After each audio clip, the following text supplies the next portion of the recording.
કેમ છો મિત્રો? ધોરણ 9ના સામાજિક વિજ્ઞાનનો પહેલો પાઠ ભારતમાં બ્રિટિશ સત્તાનો ઉદય અને આ પાઠની પૂર્ણાહુતિ તરફ આપણે જઈ રહ્યા છીએ અને આપણે પહોંચ્યા છીએ કંપની શાસનની આર્થિક અને સામાજિક અસરો. તો અહીંયા પહોંચ્યા છીએ, અહીંયાથી આપણે આગળ ભણીએ. વચ્ચે વચ્ચે તમને કેટલીક ફેક્ટ બાબતો પણ તમારી સમક્ષ મૂકતો જઈશ જે તમારા જ્ઞાનના વધારા માટે, તમારી જાણકારી માટે ખાસ અગત્યની બની રહેવાની છે. તો આ વિડીયો તમે અંત સુધી નિહાળજો. વિડીયો ગમે તો લાઈક કરવાનું ન ભૂલતા. અને મારી સામે ધોરણ 9નો એક વિદ્યાર્થી પણ બેઠેલો છે જેને ધ્યાનમાં રાખીને હું આ સમગ્ર વિડીયો બનાવી રહ્યો છું. તૈયાર? હા. ઓકે. કંપની શાસનની આર્થિક અસરો. જ્યારે આપણે કંપની શાસનનું સરવૈયું તૈયાર કરીએ છીએ ત્યારે ખ્યાલ આવે છે કે ભારત દેશ જે છેલ્લી સદીઓથી દુનિયાના દેશોમાં આર્થિક રીતે ગૌરવભર્યું સ્થાન ભોગવતો હતો તે કંપની શાસનના 100 વર્ષના શાસનકાળમાં ઇંગ્લેન્ડ માટે કાચો માલ પેદા કરનાર અને કારખાનામાં તૈયાર થયેલ માલ માટે બજારની ગરજ સારનારો દેશ બની ગયો. આપણે આ પાઠની સમગ્ર સમરી જોઈએ તો યુરોપિયન પ્રજા દ્વારા ભારતના જળમાર્ગની શોધ, ત્યાર પછી એક યુરોપિયન પ્રજા ભારતમાં વ્યાપાર માટે આવી, એમની વચ્ચે કયા કયા સંઘર્ષો થયા એ આપણે વાત કરી. ત્યાર પછી પ્લાસીના યુદ્ધની ડિટેલમાં આપણે વાર્તા સ્વરૂપે વાત કરી. બક્સરનું યુદ્ધ જોયું. ગઈકાલે આપણે અંગ્રેજો દ્વારા આપણા ભારત દેશમાં કયા કયા ગવર્નર જનરલ આવ્યા અને કર્ણાટક વિગ્રહો પછી મૈસૂર વિગ્રહોની પણ વાત કરી. એ સમગ્ર ઘટનાક્રમ પછી આપણે પહોંચ્યા છીએ કંપની શાસનની આર્થિક અસરો. અને એમાં લખ્યું છે કે ઈસ્ટ ઇન્ડિયા કંપનીએ ભારતમાં 100 વર્ષ સુધી શાસન કર્યું. તો 100 વર્ષ પહેલા ભારત એક આત્મનિર્ભર એટલે કે સ્વાવલંબી દેશ હતો. કારણ કે ભારત દેશમાં કપાસ, શણ એ ખેત પેદાશો ઉત્પન્ન થતી હતી અને લોકો પોતાના ઘેર હાથ વણાટ દ્વારા કાપડ તૈયાર કરતા હતા અને એ હાથ વણાટ દ્વારા તૈયાર થયેલા કાપડમાંથી કપડાં બનાવી અને પોતે પહેરતા હતા. મતલબ કે આપણો ભારત દેશનું દરેક ગામડું સ્વાવલંબી હતું. પરંતુ આ કંપની શાસન 100 વર્ષ સુધી ચાલ્યું, એમાં શું પરિવર્તન આવ્યું? તો કે ભારતના ગામડાઓ જે સ્વાવલંબી હતા તે હવે પરાવલંબી બની ગયા. ભારત દેશમાંથી કપાસ લે અને વિદેશમાં કાપડ બનાવે અને ભારતમાં આવે. હા, તો મતલબ ભારત દેશ છે એ કાચા માલની નિકાસ કરનારો દેશ બની ગયો. અને એ સમયગાળા દરમિયાન ઇંગ્લેન્ડમાં ઔદ્યોગિક ક્રાંતિ થઈ હતી. આ ખાસ યાદ રાખજો કે ઇંગ્લેન્ડમાં ઔદ્યોગિક ક્રાંતિ આ કોલેજમાં છેક આવે છે. સામાજિક વિજ્ઞાન ઇતિહાસ ભણો તમે કોલેજમાં, એમાં ઇંગ્લેન્ડની ઔદ્યોગિક ક્રાંતિ, ફ્રેન્ચ ક્રાંતિ, અમેરિકન ક્રાંતિ આ બધું આવે છે. એમાં આપણે વાત કરી રહ્યા છીએ ઔદ્યોગિક ક્રાંતિ ક્યાં થઈ હતી? ઇંગ્લેન્ડની અંદર. ત્યાં ભારતમાં કપાસ કઈ રીતે લઈ જાય અહીંયા? વહાણવટા દ્વારા, સ્ટીમરો દ્વારા, કારણ કે જળમાર્ગ તો શોધી વાળ્યો હતો. તો અહીંયાથી શું? આ કન્ટેનર, મોટા મોટા વહાણ એ વખતે જેવડા છે એ, બરોબર. તો ભારતમાંથી કાચો માલ છે એ યુરોપમાં જતો. ઇંગ્લેન્ડની અંદર નવા પાવરલૂમની શોધ થઈ હતી. પાવરલૂમ એટલે શું? તો કે આપણે જે હાથ વણાટ હાથેથી તાંતણા બનાવી અને કાપડ બનાવતા, હવે ઓલામાં એક સાથે 8 દોરા ચાલે. કેટલા? 8 દોરા ચાલે. એટલે કે એક વ્યક્તિ ભારત દેશમાં કામ કરે ત્યાં અહીંયા ભારત દેશમાં 8 વ્યક્તિઓ કામ કરે એટલું ત્યાં એક વ્યક્તિ કામ કરતો. એટલે ત્યાં ઝડપથી કાપડ તૈયાર થવા લાગ્યું અને મશીનરી દ્વારા કાપડ તૈયાર થતું એટલે ત્યાંનું કાપડ છે એ ખૂબ સારું દેખાતું હતું દેખાવમાં. એટલે અહીંયાથી કાચો માલ સસ્તા ભાવે ખરીદવાનો. બ્રિટનની અંદર, ઇંગ્લેન્ડની અંદર ઔદ્યોગિક ક્રાંતિ થઈ, એમાં આ કાપડ તૈયાર થયું. એ જ કાપડ વળી પાછું ભારત દેશમાં ખૂબ ઊંચી કિંમતે વેચવામાં આવ્યું. તો ભારત દેશના લોકોને 2 રીતે નુકસાન થયું. એક તો ખેડૂતોને સસ્તા ભાવે પોતાનો માલ વેચવાની ફરજ પડી અને બીજું ત્યાં તૈયાર થયેલો માલ ભારતમાં ખૂબ ઊંચી કિંમતે વેચતા. તો પરિણામ શું આવવાનું? ભારત દેશના વ્યાપારીઓ કંગાળ બનવાના, ખેડૂતો પાયમાલ થવાના. આ પરિસ્થિતિ થઈ અને મેં તારી સમક્ષ એક વાત મૂકી ઔદ્યોગિક ક્રાંતિની. એ ઔદ્યોગિક ક્રાંતિ વિશે હું થોડું ઘણું તને કહું છું, તું અહીંયા જો. એક તો ઇંગ્લેન્ડમાં ઔદ્યોગિક ક્રાંતિની શરૂઆત કાપડ ઉદ્યોગમાં થઈ. ઔદ્યોગિક ક્રાંતિ શામાં થઈ છે? કાપડ ઉદ્યોગમાં. એટલે કે કાપડ ભારત દેશમાં જે જૂની પરંપરાથી બનાવવામાં આવતું તે ઔદ્યોગિક રીતે બનાવવામાં આવ્યું. 1733માં જ્હોન કેએ યાંત્રિક કાંઠલાની શોધ કરી. યંત્ર દ્વારા કાપડ કઈ રીતે વણી શકાય. 1764માં જે આપણે અહીંયા હાથથી કાંતો ચલાવે તેને મશીનથી. અહીંયા જો કોણે કઈ શોધ કરી એ યાદ રાખ્યા જેવું છે. જીકે માં પણ કાયમ લાગે એવું છે. 1733માં જ્હોન કેએ યાંત્રિક કાંઠલાની શોધ કરી. 1764માં જેમ્સ હારગ્રીવ્સ નામના વણકરે સ્પિનિંગ જેની નામનું યંત્ર શોધ્યું. આ સ્પિનિંગ જેની નામનું યંત્ર શોધ્યું તેમાં એક સાથે 8 ત્રાકોનો ઉપયોગ કરી 8 ગણું સૂતર એક માણસ કાંતી શકતો હતો. સ્પિનિંગ જેની યાદ રાખવાનું છે. કયા વણકરે આ શોધ કરી? જેમ્સ હારગ્રીવ્સ. ક્યારે શોધ કરી? 1764માં. અને આ સ્પિનિંગ જેની નામનું યંત્ર એક સાથે 8 જેટલા તાંતણાનો ઉપયોગ કરી અને કાપડ બનાવતું. અહીંયા સાલવારીમાં ભૂલ છે.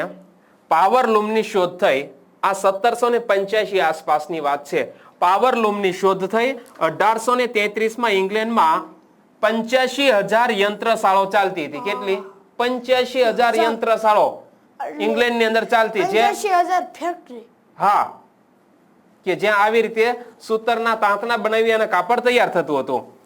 વરાળ યંત્રના ઉપયોગથી યંત્ર શક્તિમાં અનેક ગણો વધારો થયો અને વરાળ યંત્રની શોધ કોણે કરી હતી? James vote. 1765માં વરાળ યંત્રની તેમણે શોધ કરી. અને આ વરાળ યંત્ર એ આપણા વિશ્વની અંદર રેલવેના વિકાસમાં ખૂબ મહત્વનો ભાગ ભજવ્યો. મેં વાત કરી હતી ને. કાપડ રંગવા અને છાપવા માટે પણ યંત્રનો ઉપયોગ થવા માંડ્યો. તો આ વાત થઈ ઔદ્યોગિક ક્રાંતિની. તો હવે આપણે 4-5 શોધો ખાસ યાદ રાખવાની છે. એક તો 1733માં જ્હોન કેએ યાંત્રિક કાંઠલાની શોધ કરી. 1764માં જેમ્સ હારગ્રીવ્સ નામના વણકરે સ્પિનિંગ જેની નામનું યંત્ર શોધ્યું. 1785માં પાવરલૂમની શોધ થઈ. 1833માં 85,000 યંત્રશાળો ચાલતી. અને એક આ ખાસ યાદ રાખવાનું છે, વરાળ યંત્રની શોધ કોણે અને ક્યારે કરી? 1765માં જેમ્સ વોટ નામના વ્યક્તિએ વરાળ યંત્રની શોધ કરી. આટલા ડાઉટ ક્લિયર? હવે હું બોલું છું. સૌથી પહેલા 1733માં જ્હોન કેએ યાંત્રિક કાંઠલાની શોધ કરી. ત્યાર પછી જેમ્સ હારગ્રીવ્સે 1764માં સ્પિનિંગ જેની નામના યંત્રની શોધ કરી અને એક સાથે 8 જેટલા તાંતણાઓ તેમાં નીકળતા હતા. 1785માં પાવરલૂમની શોધ થાય છે અને જેમ્સ વોટે વરાળ યંત્રની શોધ કરી. વર્ષ ખાસ યાદ રાખીશું 1765. તો આ ઔદ્યોગિક ક્રાંતિ ક્યાં થાય છે? ઇંગ્લેન્ડની અંદર. તો ઇંગ્લેન્ડમાં ઔદ્યોગિક ક્રાંતિ થઈ. આ 85,000 જેટલી યંત્રશાળાઓને ચાલવા માટે કાચો માલ જોઈએ કે ના જોઈએ? જોઈએ. તો આ કાચો માલ ક્યાંથી આવવાનો? ભારતમાંથી. બરોબર? તો હવે આગળ વધીએ આપણે. 100 વર્ષના શાસનકાળમાં ઇંગ્લેન્ડ માટે કાચો માલ પેદા કરનાર અને ત્યાં કારખાનામાં તૈયાર થયેલો માલ બજારની ગરજ સારનારો આપણો ભારત દેશ બની ગયો. બંગાળ સુતરાઉ કાપડ, કાચું રેશમ, ખાંડ, શણ, મલમલની નિકાસ કરતું હતું. એ સમયગાળો હતો 1708 થી 1756 સુધીનો. આ તમામ નિકાસો બંધ થઈ ગઈ. એક સમય એવો હતો કે બંગાળની અંદર સુતરાઉ કાપડ બનતું, રેશમી કાપડ બનતું, ખાંડ, શણ, મલમલ આ બધાની નિકાસ કરનારું જે બંગાળ હતું એ કંગાળ બની ગયું. સમયગાળો છે 1708 થી 1756 સુધીનો. પરંતુ દ્વિમુખી શાસન પદ્ધતિ બાદ બંગાળની આર્થિક ચમક ઝાંખી પડી ગઈ હતી. આ દ્વિમુખી શાસન પદ્ધતિ એટલે શું? બીજો એક પ્રશ્ન થાય ને. દ્વિ એટલે બે, મુખી એટલે વ્યક્તિઓ. બે મુખી દ્વારા ચાલતું શાસન. એટલે એમાં એક શાસક નહીં પણ બે શાસક.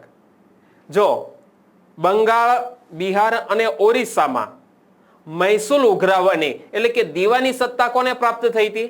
અંગ્રેજોને. અને બંગાળનો વહીવટ ચલાવવાની કામગીરી કોના શિરે રહેતી? બંગાળના નવાબની માથે.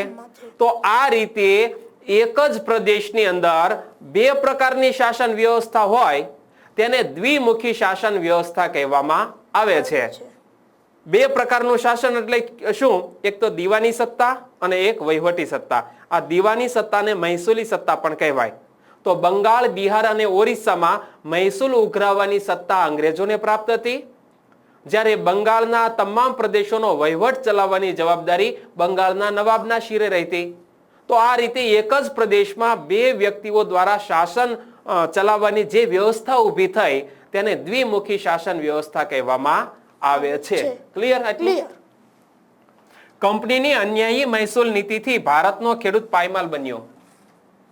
મહેસૂલ અંગ્રેજો જમીનદારો પાસેથી, ભારતના ખેડૂતો પાસેથી એટલું મહેસૂલ વધારે ઉઘરાવતા એટલી તો પેદાશ નહીં થતી. સમજી લે કે 10,000 ખેત પેદાશ ઉત્પાદિત થઈ તો સામે અંગ્રેજો 12 થી 15,000 જેટલો મહેસૂલ વસૂલ કરે.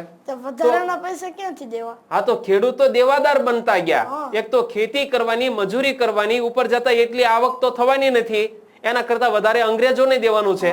તો ભારતનો ખેડૂત સમજી ગયો કે આ ખેતી કરવા કરતા તો કંઈક બીજી મજૂરી કરવી સારી, ખેતી કરતા જવાનું દેણું થઈ જાય. સમજાણું? તો આ રીતે કંપનીની અન્યાયી મહેસૂલ નીતિથી ભારતનો ખેડૂત પાયમાલ બન્યો અને દેવાદાર બન્યો, દેવું થતું ગયું. અંગ્રેજ સરકારે ઇંગ્લેન્ડના ઉદ્યોગોને વિકસાવવા ભારતના કાપડ ઉદ્યોગ પર અન્યાયી જકાત નાખી. ભારતમાં તૈયાર થયેલું કાપડ હોય ને એની ઉપર વધારે જકાત નાખે એટલે વેપારીઓને ફરજિયાત ઊંચી કિંમતે વેચવું પડે, અને જ્યારે ઇંગ્લેન્ડની અંદર તૈયાર થયેલા કાપડ ઉપર ઓછી જકાત નાખવામાં આવી, એ સસ્તું રહેતું. તો ભારતનું કાપડ કોઈ વ્યક્તિ ખરીદતું ન હતું. તો આ ભારતના કાપડ ઉદ્યોગ ઉપર અન્યાયી જકાત નાખી અને ભારતના હુન્નર ઉદ્યોગોને કચડી નાખવા વિવિધ અયોગ્ય રીત રસમ અપનાવવામાં આવ્યા, અને જેથી ભારતના ઉદ્યોગ ધંધા પડી ભાંગ્યા.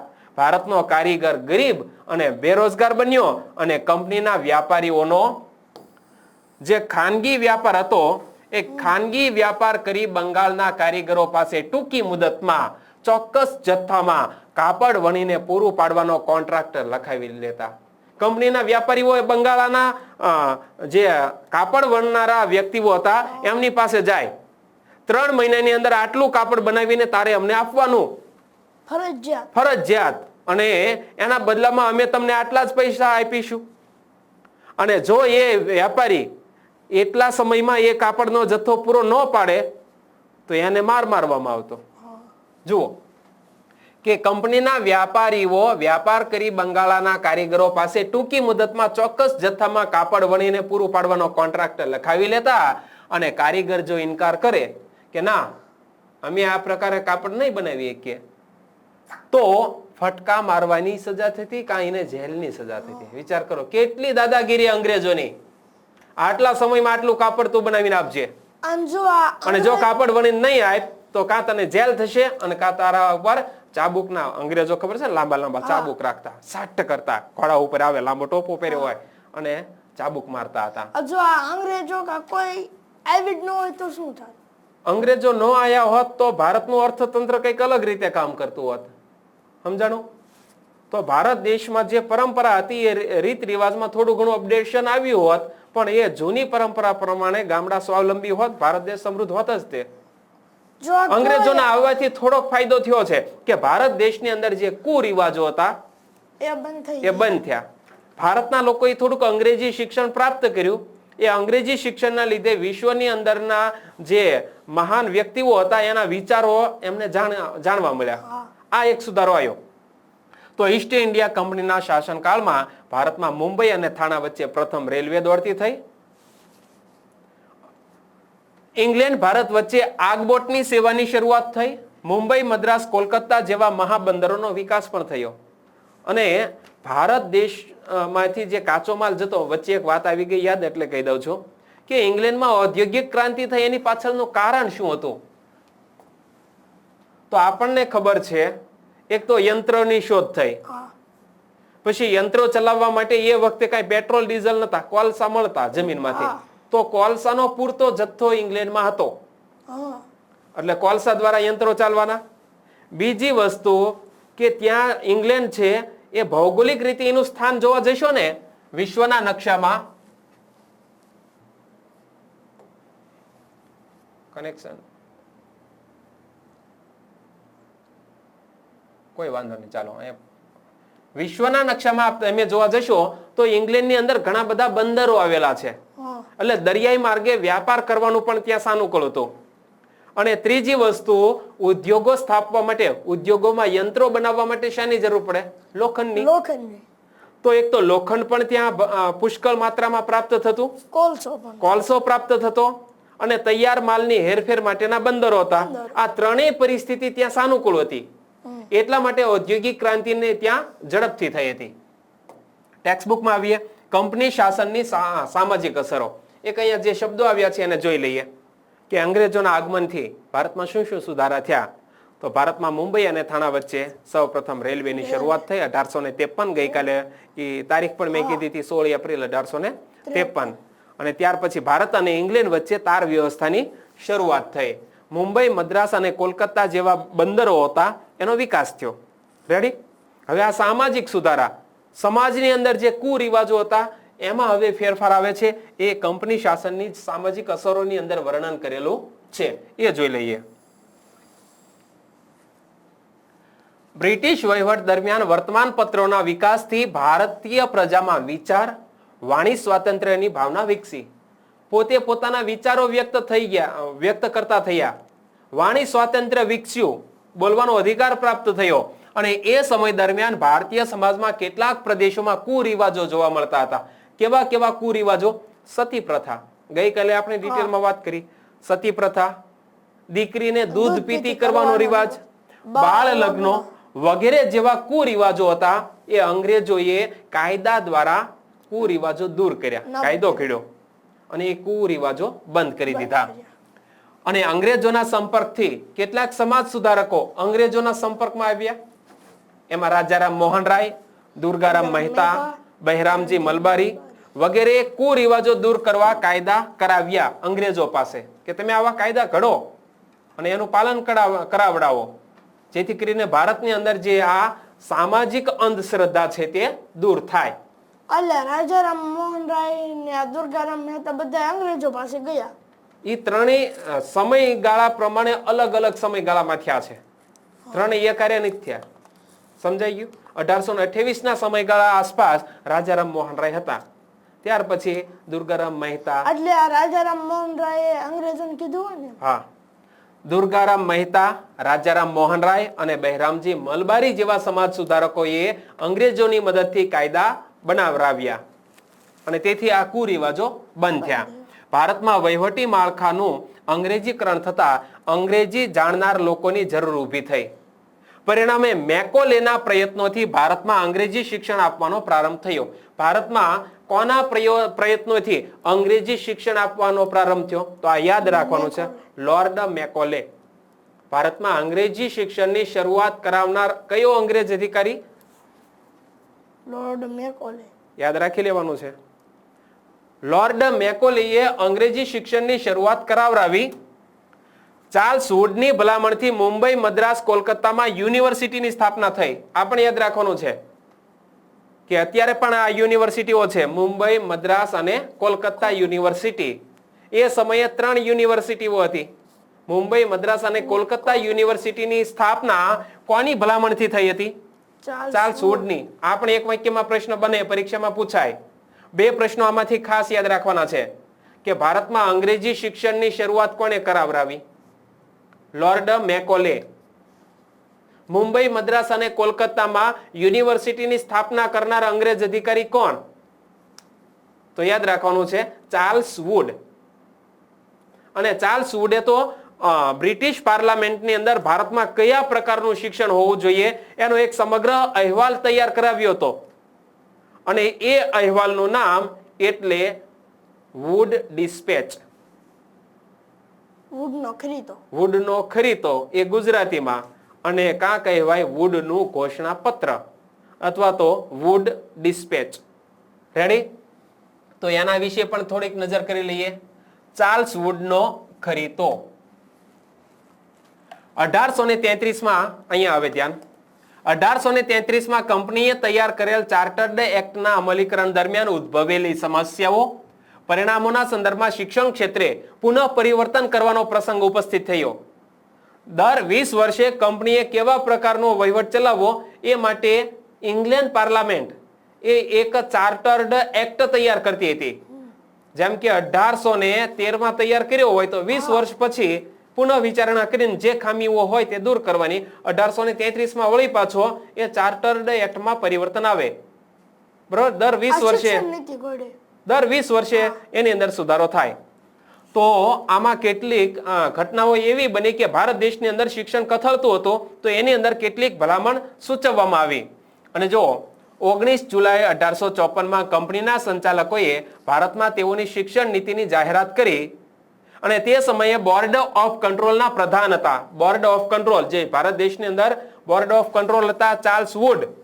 તેથી તે ઘોષણાપત્રને કેવું નામ અપાયું છે? વુડનું ઘોષણાપત્ર અથવા વુડનો ખરીતો અંગ્રેજીમાં કહીએ તો વુડ્સ ડિસ્પેચ. રેડી? તો આટલું આપણે યાદ રાખીશું. અને એ સમયે આ ચાર્લ્સ વુડે કીધું, શું કીધું? કે ભારતીયોને ભારતીય ભાષામાં ભણાવવા છે, પણ ભારતીય ભાષામાં પુસ્તકો તો હોવા જોઈએ ને. આવા કોઈ પુસ્તકો જ ઉપલબ્ધ નથી. તેથી બધા ભારતીયો અંગ્રેજીમાં શિક્ષણ પ્રાપ્ત કરશે. જો અંગ્રેજી શિક્ષણના પ્રભાવથી ભારતની દેશી ભાષાઓની પ્રગતિ અટકી હોવાનો સ્વીકાર પણ એમણે કર્યો.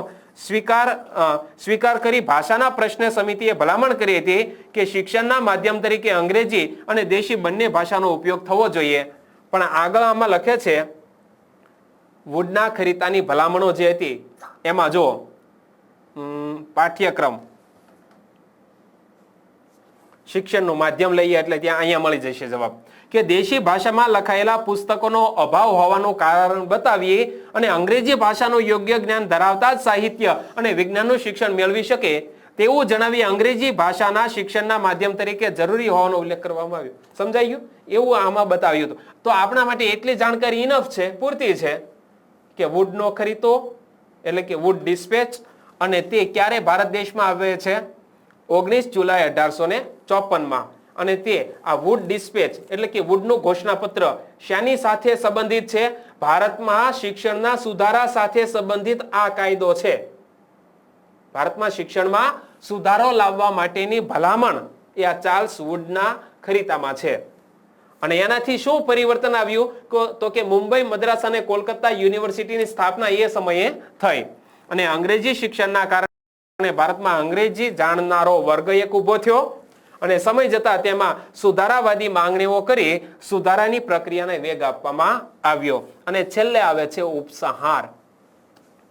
આખા પાઠનો સાર કે આમ ઈસ્ટ ઇન્ડિયા કંપની ભારતની સમૃદ્ધિ અને વ્યાપારથી આકર્ષાઈને ભારતમાં આવ્યા. ભારતમાં કંપની શાસનના પરિણામે રાજકીય, આર્થિક, સામાજિક, સાંસ્કૃતિક ક્ષેત્રે કેટલીક સારી તો કેટલીક નરસી અસરો ઊભી થઈ. કંપનીએ ભારતના ભોગે ઇંગ્લેન્ડને સમૃદ્ધ કરવાની નીતિ અપનાવી. કંપનીએ ભારતનો ભોગ લઈ લીધો અને ઇંગ્લેન્ડને સમૃદ્ધ કરવાની નીતિ અપનાવી અને ભારતમાં આવી પોતાના લાભ માટે જે વ્યવસ્થામાં સંસ્થાનગત સુધારા કર્યા તેનાથી ભારતને પરોક્ષ રીતે પણ થોડોક ફાયદો થયો. કેટલાક સંસ્થાનો ઉભા કર્યા શિક્ષણના લેવલના, તો એનાથી ભારતને પણ થોડો ઘણો ફાયદો થયો છે. તો આપણે એમ ના કહી શકીએ કે અંગ્રેજો આવ્યા અને ભારતને બરબાદ કરીને જતા રહ્યા. એક વાત સારું, સામાજિક અને શૈક્ષણિક સુધારામાં થોડુંક વધારે આપણને સારું લાગે છે. અંગ્રેજો ન આવ્યા તો હજી તે એક કુરિવાજ હોત કે પછી તો સમય જતા કદાચ આપણને ખ્યાલ આવ્યો હોત તો ફેરફાર થાત. બરોબર. તો અહીંયા આપણે પાઠને પૂર્ણ કરીએ છીએ અને સ્વાધ્યાય માટેનો એક અલગથી વિડીયો તમને પ્રોવાઈડ કરીશું કે આ પાઠમાં કયા પ્રશ્નનો જવાબ આપણે ક્યાંથી લખવાનો છે, કેટલો લખીએ તો આપણને માર્ક્સ મળે, એની વાત હવે પછીના લેક્ચરમાં કરીશું.